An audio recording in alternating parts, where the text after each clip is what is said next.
Salam değerli izleyiciler, hoş gördük sizləri. Bugün sizlərlə fonetika bölməsinə aid olan, daha çox qarışdırılan, sözün tələffüz qaydasına uyğun klaster sualına baxırıq.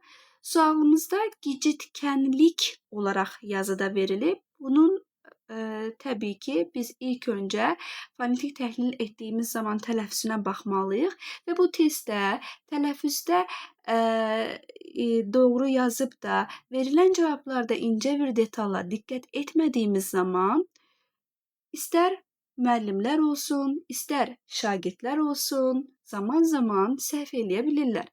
İndi gəlin, siz də pauza verib testimizi işləyin, görün doğru yazacaqsınız yoxsa yox. İndi gəlin addım-addım testimizin izahına baxaq. Deməli, klasteri tamamlayan fikirləri istəyir.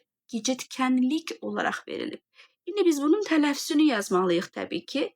Olacaq belə. Gicit. Söz ortasında iki kar samit olduğu üçün k əvəzləməsi baş verir. Gən, l-dan qabaq lıq-lik-lük-lükdən əvvəl n işləndiyi üçün l da n-ya çevrilir. Gicitkən, nik söz sonundakı k da xıştırxa çevrildiyi üçün olacaq gecitkənlik formasında. İndi bizə verilən fikirdə sözdə kəmiyyət fərqi yoxdur deyib.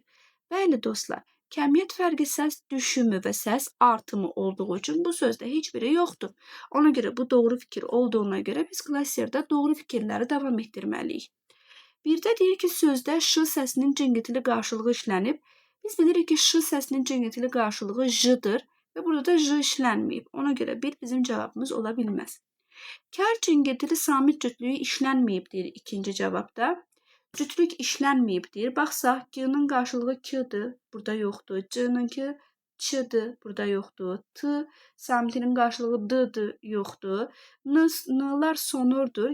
Xıştırxın isə qarşılığı nədir? Y samitidir. Ona görə də işlənməyib deyirsə cütlük, demək ki, doğrudur. Kar cingiltili samit cütlüyü deyirsə, demək ki, nəyi nəzərdə tuturuq? Məsələn, t-dırsa bunun qarşılığı d-dır. Biz buna nə deyirdik? Cütlük deyirdik. Daha sonra 3-də baxın, burada bir incə detal var. Bir sözdə y səsinin cingiltili qarşılığı işlənib. Diqqət eləsək, bu hissəyə baxmayan, diqqət eləməyənlər y-nin qarşılığı xıştırx var da deyib, bu sualın cavabını səhv də tapa bilərlər.